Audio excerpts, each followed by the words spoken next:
চলতি বছরের সবচেয়ে বড় ছবিগুলোর মধ্যে প্রথমে যার নাম আসে সেটা হচ্ছে পুষ্পা 2। 15ই আগস্ট আল্লু অর্জুন অভিনীত ছবিটি মুক্তি পাওয়ার কথা ছিল, কিন্তু নানা কারণে এই সিনেমার শুটিং মাঝখানে বন্ধ ছিল।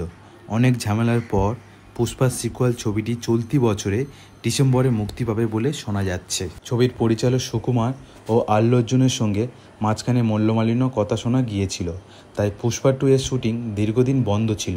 তবে এখন সব মন কষাকষি দূরে রেখে আবার এই সিকুয়াল ছবির শুটিং শুরু করছেন আল্লু অর্জুন।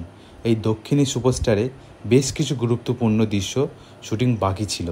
আল্লু সেটে ফেরার পর সেসব দৃশ্য শুটিং এখন হচ্ছে।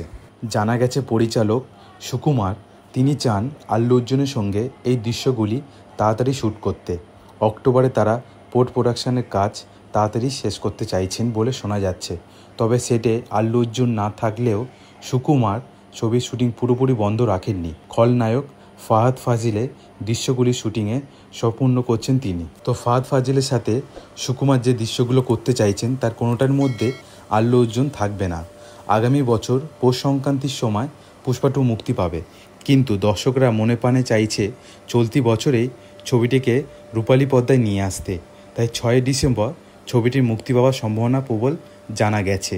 দর্শকরা এখন আল্লু অর্জুনের নভেম্বরের মাসটাকে খালি রাখার কথা বলছে। তো বন্ধুরা, এরকম সিনেমা সংক্রান্ত বিষয় আপডেট পেতে হলে আমাদের বিট্টু অরিজিনাল ইউটিউব চ্যানেলটিকে সাবস্ক্রাইব করে রাখতে হবে এবং পাশে থাকা বেল আইকনটিকে প্রেস করে রাখতে হবে। দেখা হচ্ছে পরবর্তী একটি ভিডিওতে। সবাই ভালো থাকবেন।